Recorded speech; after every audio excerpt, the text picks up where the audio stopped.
Netanyahu ने जनवरी 2026 का agenda साफ कर दिया है। जो नेतन्याहू ने जून 2025 में हासिल नहीं किया, वो तबाही नेतन्याहू जनवरी 2026 में मचाना चाहते हैं। नेतन्याहू ने वार्निंग दी है कि ईरान पर इस बार इतनी ताकत से हमला किया जाएगा जिसके बारे में उसने सोचा भी नहीं होगा। नेतन्याहू की इस चेतावनी के क्या मायने हैं, इसे और डिटेल से समझते हैं। क्या इजराइल की एयरफोर्स अपनी सबसे बड़ी ताकत दिखाने जा रही है? क्या एक साथ उड़ेंगे सैकड़ों जेट, जिसमें इजराइल के सबसे खतरनाक फाइटर होंगे? नेतन्याहू ने अपनी फायर पावर दिखानी शुरू कर दी है।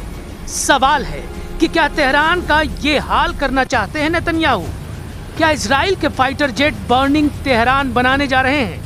नेतन्याहू का दावा बता रहा है कि वो ईरान और इजराइल के युद्ध की सबसे बड़ी पिक्चर रिलीज करने जा रहे हैं, जिसमें सिर्फ आग, धमाके और जलता हुआ ईरान है।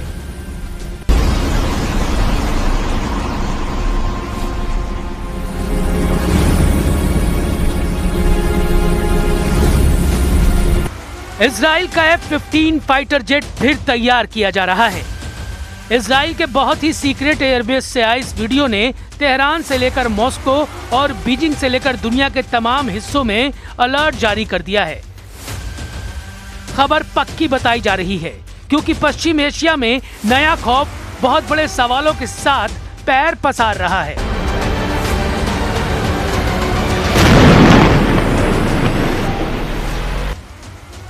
2025 में हुए युद्ध में इजराइल ने ईरान पर हमले के लिए 200 फाइटर जेट इस्तेमाल किए थे। क्या 2026 में इजराइल अपनी पूरी एयरफोर्स यानी करीब 300 जेट के साथ हमला करेगा? अभी इजराइल के पास 66 F-15 है, 25 ऑर्डर पर है। इजराइल के पास 173 F-16 है और उसके पास 48 F-35 भी है, 27 ऑर्डर पर हैं। यानी उसके पास अभी 287 फाइटर जेट हैं, जबकि अमेरिका उसे और 52 जेट भी सप्लाई करेगा।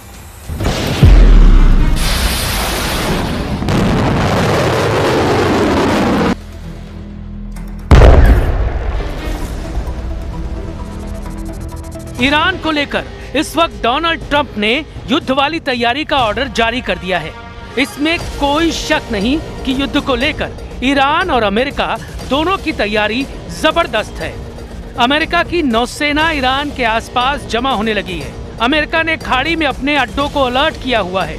बहुत से अड्डे खाली भी कर दिए गए हैं ताकि उसके सैनिक ईरान के मिसाइल अटैक का शिकार न बने।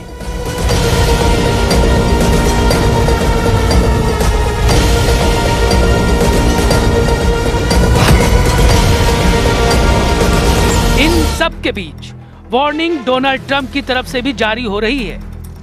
बेंयामिन नेतन्याहू भी वार्निंग दे रहे हैं और दोनों के बीच में फंसे हुए ईरान के सर्वोच्च नेता अली खमैनी ने भी कह दिया यलगार, यानी युद्ध वाला बारूद तीनों देशों में सुलग रहा है।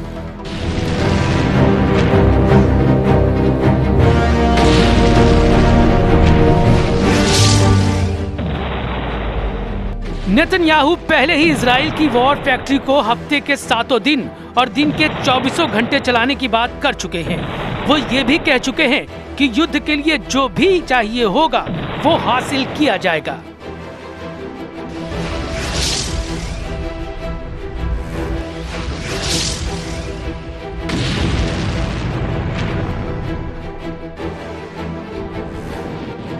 אנחנו נמשיך להצטייד ברכש חיוני ובמקביל נחמש את עצמנו בצורה עצמאית. אני לא יודע אם יש דבר כזה מדינה שהיא כולה עצמאית, אבל אנחנו נשאף לכך שהחימושים שלנו ייוצרו ככל הניתן במדינת ישראל.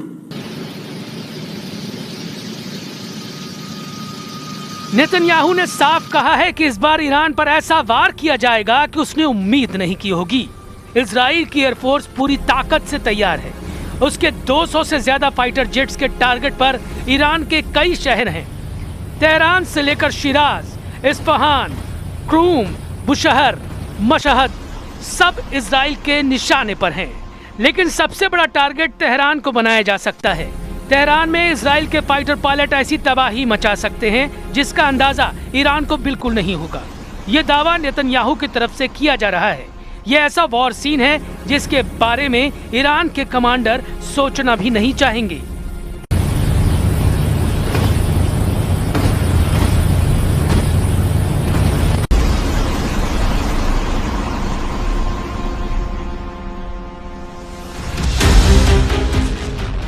नेतन्याहू ईरान की ताकत को 2026 में ही खत्म करना चाहते हैं, लेकिन इजराइल की ताकत बढ़ाने के लिए उन्होंने 10 साल का एजेंडा फाइनल कर दिया है।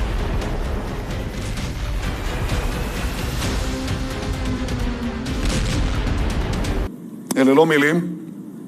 לפני כמה שבועות אני אישרתי, יחד עם שר הביטחון ושר האוצר והצוותים שנמצאים כאן, סך של 350 מיליארד שקל בעשור הקרוב, לבנות תעשיית חימוש עצמאית למדינת ישראל.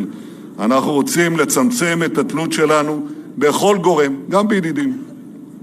מיטב המוחות בתעשיות הביטחוניות שוקדים על פיתוח אמצעי לחימה שיבטיחו את היתרון של ישראל בשדה הקרב העתידי. मैसेज साफ है कि बम और जहाज अमेरिका का होगा, फाइटर जेट का पायलट इजराइल का होगा और अगला टारगेट बनेगा ईरान। अमेरिका और इजराइल ईरान के खिलाफ ज्वाइंट ऑपरेशन करेंगे। इसका इशारा डोनाल्ड ट्रंप की तरफ से किया गया है। इस वक्त ईरान की तीन ताकत इजराइल और अमेरिका के निशाने पर है। पूरी दुनिया इस ताकत के बारे में जानती है। तेहरान से लेकर तेल अवीव तक ताकत को दुनिया ने महसूस किया है और ईरान के कोने कोने में ये ताकत पूरे दमखम के साथ बता रही है कि हिंसक प्रदर्शन को बर्दाश्त नहीं किया जाएगा।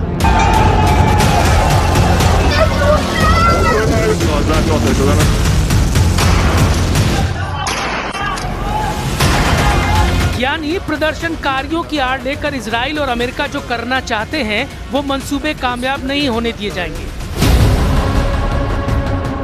ईरान की लीडरशिप इस वक्त ट्रंप और नेतन्याहू के टारगेट पर है। दूसरे नंबर पर ईरान का परमाणु कार्यक्रम है जिसे मिटाने की कसम ट्रंप और नेतन्याहू दोनों ने खाई है। और तीसरे नंबर पर है ईरान की मिसाइल पावर जो नेतन्याहू को बहुत ज्यादा परेशान कर रही है और इसका तनाव अब ट्रंप को सताने लगा है। If they will continue with the missiles, yes. The nuclear, fast. Okay? One will be yes, absolutely. The other will do it immediately. Donald Trump ने ईरान पर हमले का बड़ा सिग्नल दे दिया है। 2026 में ट्रंप का ईरान को खत्म करने वाला ऑपरेशन कितनी जल्दी शुरू होगा, ये इस वक्त दुनिया का सबसे बड़ा सवाल बन चुका है। क्या ईरान के खिलाफ ट्रंप और नेतन्याहू के युद्ध को रोकने वाला इस वक्त कोई है? ईरान को एर्दोआन का साथ मिला है। ट्रंप और नेतन्याहू के मोर्चे के खिलाफ तुर्की ने आवाज बुलंद की है। एर्दोआन ने कह दिया है कि ईरान इस मुश्किल से बहुत जल्दी बाहर आएगा। अंकारा में कैबिनेट मीटिंग के बाद राष्ट्रपति एर्दोआन का दावा है कि वो ईरान के हालात को बहुत करीब से देख रहे हैं। वो डायलॉग के साथ डिप्लोमेसी के जरिए तनाव कम होते हुए देखना चाहते हैं। Sokaklar üzerinden yazılmak istenen senaryoları hepimiz takip ediyoruz. Diyaloğu ve diplomasiyi önceleyen ince bir siyasetle İranlı kardeşlerimiz tuzaklarla dolu bu dönemi inşallah geride bırakacaklarına inanıyoruz. Biz barışı ve istikrarı merkeze alan dış politikamızla bölgemizi belirsizliğe sürükleme riski olan her türlü girişimin karşısında durmayı sürdüreceğiz. लेकिन Erdogan पर यकीन नहीं किया जा सकता। ये बात Iran बहुत अच्छी तरह से जानता है। पूरी दुनिया जानती है कि तुर्की की मदद से ही अमेरिका और इजराइल ने सीरिया में बशर अल असद का तख्ता पलट किया। बशर अल असद का तख्ता पलट ईरान के लिए बहुत बड़ा झटका रहा है। उसका हिजबुल्लाह से संपर्क टूट चुका है। ऐसे में एर्दोआन की बातें खोखली साबित होंगी। इस बात का अंदाजा ईरान के कमांडरों को बहुत अच्छी तरह से है। वो इजराइल को चुनौती देने वाली कड़वी कड़वी बातें मीठी चाशनी में डुबो डुबो कर ईरान को खिलाना चाहते हैं। Bize göre her türlü sorunun çözüm adresi karşılıklı güven ilişkisine dayalı. Buradan ilgili tüm tarafları aklı selime, diyaloğa, diplomasiye davet ediyor. Tansiyonu daha da düşürme noktasında bize düşen ne varsa yapmaya hazır olduğumuzu bunun özellikle bilinmesini istiyorum. सवाल है कि हिंसक प्रदर्शनों का दौर देखने के बाद ईरान अब कैसे जवाब देगा। क्या ईरान के खिलाफ ट्रंप वेनेजुएला जैसा ऑपरेशन कर सकते हैं, या अब भी भीड़ के बहाने क्या ईरान में तख्ता पलट वाला ऑपरेशन अंजाम दिया जा सकता है। इसमें कोई शक नहीं कि इजराइल और अमेरिका इस वक्त खमेनी और उनके कमांडरों के लिए हालात मुश्किल करना चाहते हैं, ताकि जो मकसद जून 2025 में पूरा नहीं हुआ वो 2026 में किसी भी तरह से हासिल कर लिया जाए।